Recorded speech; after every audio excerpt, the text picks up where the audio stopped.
राहुल गांधी की पार्टी का एक नेता, और सिर्फ नेता नहीं बल्कि विधायक और एक राज्य सरकार में मंत्री भी, क्या उसने कांग्रेस की ही सुपारी ले ली है?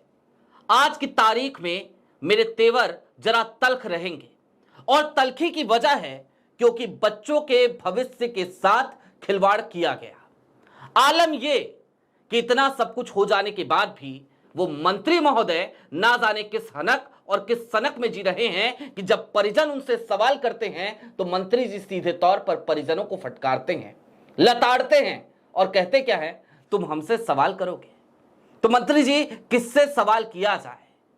अगर वो परिजन आपसे सवाल नहीं कर सकते तो चलिए आज हम आपसे सवाल करेंगे, और हमारे सवाल जरा ज्यादा तल्ख होंगे।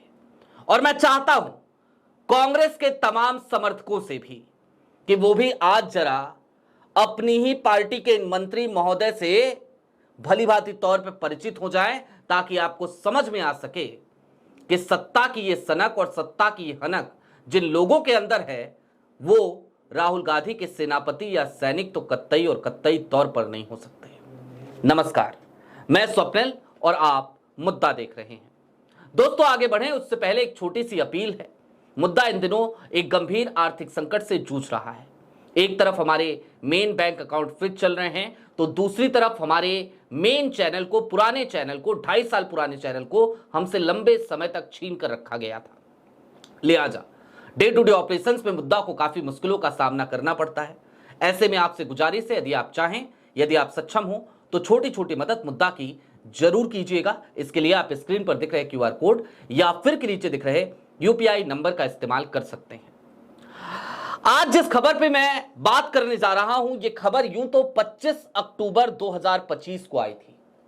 काफी दिन बीत गए, लेकिन तब से लेकर अब तक इतने दिन बीतने के बाद भी इस खबर पे आज चर्चा करना मुझे जरा जरूरी लगा, और उसका कारण इरफान अंसारी का एक एटीट्यूड है। कौन है इरफान अंसारी? इरफान अंसारी कांग्रेस पार्टी के जाने माने नेता हैं, झारखंड के स्वास्थ्य मंत्री भी हैं। जी हां, हेमंत सोरेन की कैबिनेट में मंत्री हैं, स्वास्थ्य मंत्री हैं। इतना ही नहीं, इरफान अंसारी जामताड़ा के विधायक हैं। इरफान अंसारी का जिक्र तो हमने कर दिया, परिचय तो आपको दे दिया। अब लेकिन जरा आपको मूल खबर की तरफ ले चलते हैं। आपकी स्क्रीन पर टीवी9 भारतवर्ष की एक खबर है। चाईबासा में एचआईवी संक्रमित खून बच्चों को चढ़ाने पर बवाल, बीजेपी ने स्वास्थ्य मंत्री पर एक्शन की रखी मांग, सीएम बोले लापरवाही बर्दाश्त नहीं। अब दोस्तों, आप सोच रहे होंगे कि कहीं ऐसा तो नहीं कि ये बीजेपी का कोई नैरेटिव है, क्योंकि बीजेपी ने बर्खास्त करने की मांग की है। आप सोच सकते हैं, आपका सोचना जायज भी है।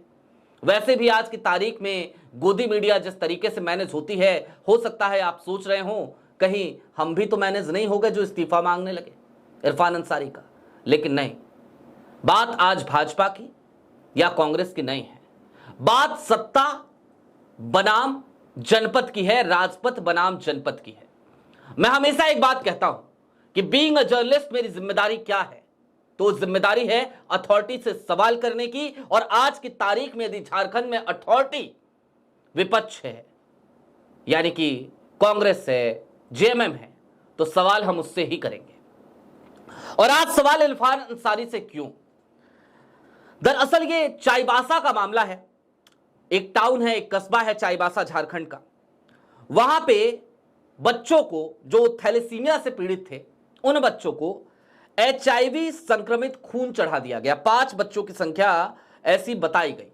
कई रिपोर्ट्स में 8 बच्चे बताए गए, कई में 5 बताए गए। और 7 माह के बच्चे को खून चढ़ाने के दौरान एचआईवी संक्रमित ब्लड यूनिट चढ़ा दी गई। इसके बाद बच्चा एचआईवी पॉजिटिव हो गया। मामले की जांच करने पर 5 अन्य बच्चे भी एचआईवी पॉजिटिव निकले।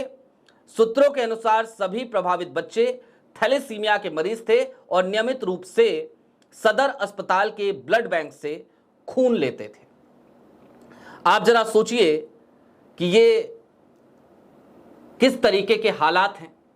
थैलेसीमिया से पीड़ित बच्चे जा रहे हैं, सदर अस्पताल से के ब्लड बैंक से ही खून ले रहे हैं, और एचआईवी पॉजिटिव खून उन्हें मिल रहा है और एचआईवी पॉजिटिव खून उन्हें चढ़ा दिया जा रहा है।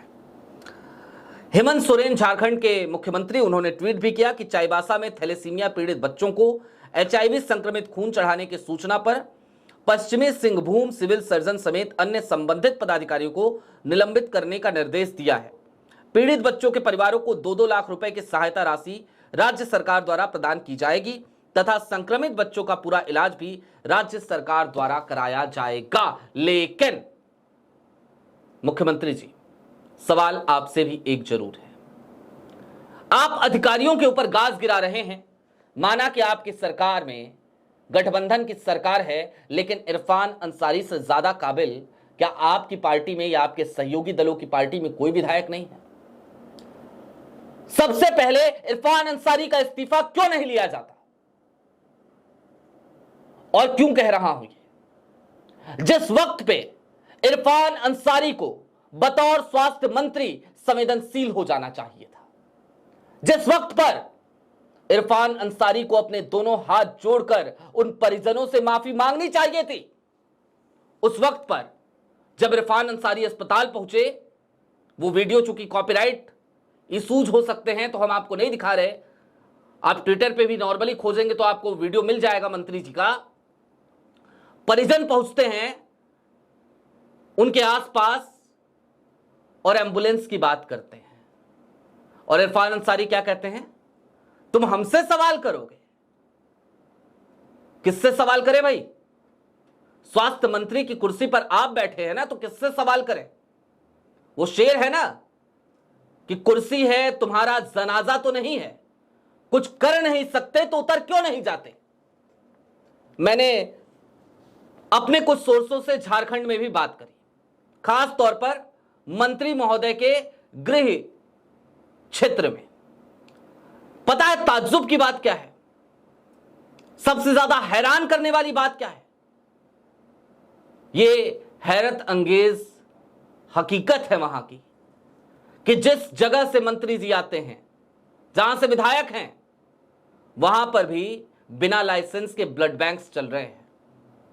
जरा सोचिए, मंत्री जी के गृह क्षेत्र में यह सब कुछ हो रहा है तो बाकी पूरे झारखंड का क्या ही कहा जाए। लेकिन मंत्री जी अपनी सनक में है, अपनी हनक में है। और मैंने इसीलिए शुरुआत में राहुल गांधी का जिक्र किया था। राहुल गांधी को आज की तारीख में यह देश किस तौर पर जानता है। कोई व्यक्ति कर्ज में हो, उसकी वीडियो राहुल तक पहुंच जाए, राहुल उसे अपने घर बुलाते हैं, गले लगाते हैं और बिना उसे कुछ बताए उसकी सारी समस्याएं दूर कर देते हैं। राहुल से रामचेत मोची मिल जाते हैं, बताते हैं मेरी दुकान बंद होने वाली है, तो रामचेत मोची की सारी समस्याएं हर ली जाती हैं और स्थिति यह हो जाती है कि रामचेत मोची आज की तारीख में 10 और लोगों को नौकरी दे रहे हैं। अपनी एक दुकान जो छोटी सी एक गुमटी थी, अब वहां से हटकर वो 2 बड़ी दुकानें, ठीक ठाक दुकानें चला रहे हैं। 10 लोग उनके लिए काम कर रहे हैं, वो उनको रोजगार प्रदान कर रहे हैं। राहुल ये करते हैं। राहुल कल बिहार पहुंचे तो मछुआरों के बीच चले गए, उसी तालाब में डुबकी लगा ली। ये राहुल है। भारत जोड़ो न्याय यात्रा के दौरान ना जाने कितने ही मजदूरों को, ना जाने कितने ही दलित वर्ग, शोषित वर्ग, वंचित वर्ग, सामाजिक पंक्ति में अंतिम पायदान पे खड़े लोगों को देश का नेता प्रतिपक्ष गले लगाते नजर आ रहा था। लेकिन दूसरी तरफ उन्हीं की पार्टी का एक नेता, उन्हीं की पार्टी का एक मंत्री, उसको सत्ता की हनक है। और सत्ता की हनक ऐसी कि वो कैमरे पर भी सनका हुआ नजर आता है, परिजनों को डांटता है, परिजनों को फटकारता है। इरफान अंसारी, मैं कह रहा हूं, करना हो तो मुकदमा हमारे ऊपर भी कर देना, क्योंकि परिजनों ने सवाल पूछा था, तुमने डांट फटकार के उन्हें तो हटा दिया। हम सवाल पूछ रहे हैं तल्ख तेवरों के साथ और बिना किसी इज्जत के। इज्जत की उम्मीद ना रखना इन हरकतों के बाद। हेमंत सोरेन जी, आपसे भी एक गुजारिश है, आंखें खोलिए। देखिए आसपास में, उसी कांग्रेस में हो सकता है कोई काबिल नेता हो, अरे ना हो तो ना सही, आपकी पार्टी में कोई काबिल नेता हो। स्वास्थ्य मंत्रालय है जनाब, स्वास्थ्य मंत्रालय, और स्वास्थ्य मंत्रालय है तो एक बड़ी जिम्मेदारी है, बड़ी जिम्मेदारी। वो जिन बच्चों को एचआईवी संक्रमित खून चढ़ा दिया गया, जो एचआईवी पॉजिटिव हो गए, वो पूरे जीवन के लिए एचआईवी पॉजिटिव हो गए हैं जनाब। क्या भविष्य है उनका, क्या भविष्य है? लाइलाज बीमारी है, लाइलाज। अभी तक कोई विकल्प हम खोज नहीं पाए। बात इधर है, वो बच्चे स्वस्थ जीवन तो जी लेंगे, उसमें कोई दिक्कत नहीं है, लेकिन फिर भी ये एक ऐसा संक्रमण है जिस संक्रमण के बाद ये समाज लोगों को अछूत कह देता है। हालांकि जागरूकता फैलाने के लिए बहुत काम हुआ यूपीए सरकार में, ये देश एक हद तक जागरूक हुआ भी, लेकिन फिर भी ग्रामीण तबकों में अभी भी इतनी जागरूकता नहीं है जनाब, नहीं है। मैं उस 7 महीने के बच्चे के बारे में सोच रहा हूं, उस नौनिहाल के बारे में। उसे तो पता भी नहीं कि उसे क्या हुआ, उसे क्यों हुआ, क्यों उसे इतनी बड़ी सजा मिल गई। बाकी के बच्चों के बारे में भी मैं सोच रहा हूं, क्या वो कभी सामान्य जीवन जी पाएंगे? आपको लगता है ऐसा? आप इंश्योर करेंगे? और ये सब कुछ हुआ क्यों? तो हुआ इसलिए क्योंकि लचर व्यवस्थाएं हैं, क्योंकि आपका स्वास्थ्य मंत्री वो लापरवाह है, ये उसकी नाकामयाबी है। और एक बार जांच कराइए, मैं इस बात का दावा तो नहीं करता, लेकिन सूत्रों के हवाले से ये बड़ी खबर है मेरे पास कि जहां पे के रहने वाले हैं इरफान, जहां से चुनकर आते हैं इरफान अंसारी, वहां पर ब्लड बैंक्स बिना लाइसेंस के चल रहे हैं। जांच कराइए, एक्शन लीजिए हेमंत जी, ये आपकी सरकार है, ये आपका स्वास्थ्य मंत्री है। अधिकारियों के तबादले कर दीजिए, अधिकारियों को सस्पेंड कर दीजिए, सब करते रहिए, कोई फर्क नहीं पड़ेगा। सबसे पहले विकेट गिराइए अपने स्वास्थ्य मंत्री का। अभी के लिए दीजिए इजाजत। चलते चलते फिर वही अपील, चैनल पे नए हो तो सब्सक्राइब करते हुए जाइएगा, सक्षम हो तो छोटी छोटी मदद मुद्दा की जरूर कीजिएगा। बहुत शुक्रिया।